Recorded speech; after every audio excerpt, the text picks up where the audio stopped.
বাঁধাকপি রান্না হয়ে গেছে, এবার আমরা মাছের তেলটা দিয়ে দেবো।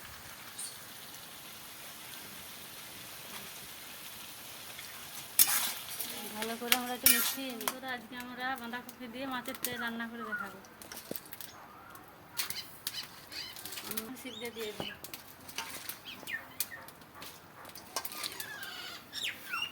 দিয়ে দিলাম, এবার আমরা একটু নুন দিয়ে দিই সিদ্ধ হওয়ার সময়। বাঁধাকপিটা সিদ্ধ হয়ে গেছে, আমরা একটু হলুদ দিয়ে দেবো। হলুদ দিয়ে আর কিছুক্ষণ সিদ্ধ করে দেবো। আবার ঢাকা দিয়ে দিল। আমরা আবার এটা ঢেলে নেবো।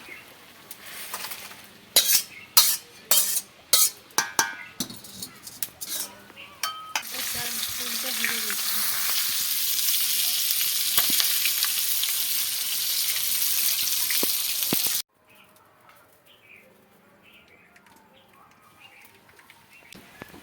পাঁচফোড়ন দিয়ে দিল,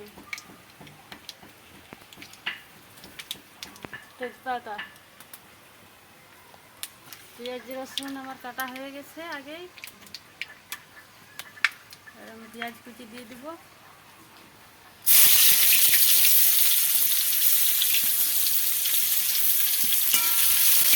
পেঁয়াজটা ভালো করে ভাজে নেব।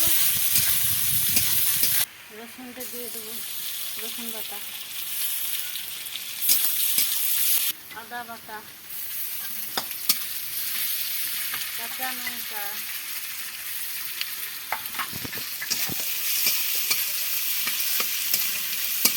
এখানে আমি মশলা নিয়ে নিয়েছি, জিরা কুটা, হলুদ কুটা, লঙ্কা কুটা। মশলায় আমি জল ঢেলে নেব। মশলাটা ভালো করে গুলিয়ে নেব। দিয়ে রাখা মশলাটা আমি দিয়ে দেবো। এবার খুব ভালো করে কষে নেব।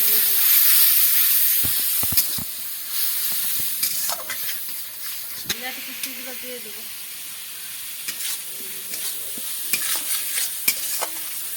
কষার জন্য মশলাটা আমি একটু জল দিয়ে দেবো।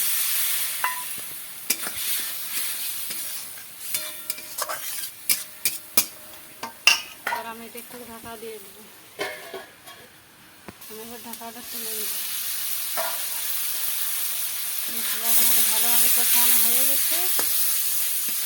মশলাটা আমাদের ভালোভাবে কষানো হয়ে গেছে। এবার সিদ্ধ করা বাঁধাকপিগুলো আমরা দিয়ে দেবো। করে এবারে এটা লাড়ি দেবো।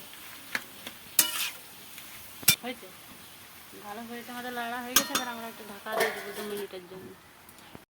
ঢাকাটা খুলে দেখিয়ে নেবো কষাটা কেমন হলো। আমরা কপিটা সিদ্ধ হওয়ার সময় নুন দিয়েছিলাম, তাই আমরা এখন আর একটু কম করে নুন দিয়ে দেবো। আমাদের বাঁধাকপি রান্না হয়ে গেছে, এবার আমরা মাছের তেলটা দিয়ে দেবো।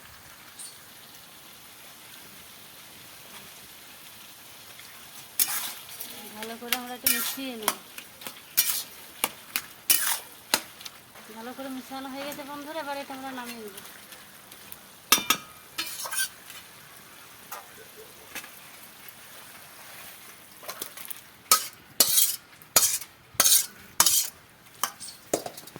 বাঁধাকপি দিয়ে আমাদের মাছের তেল রান্না হয়ে গেছে।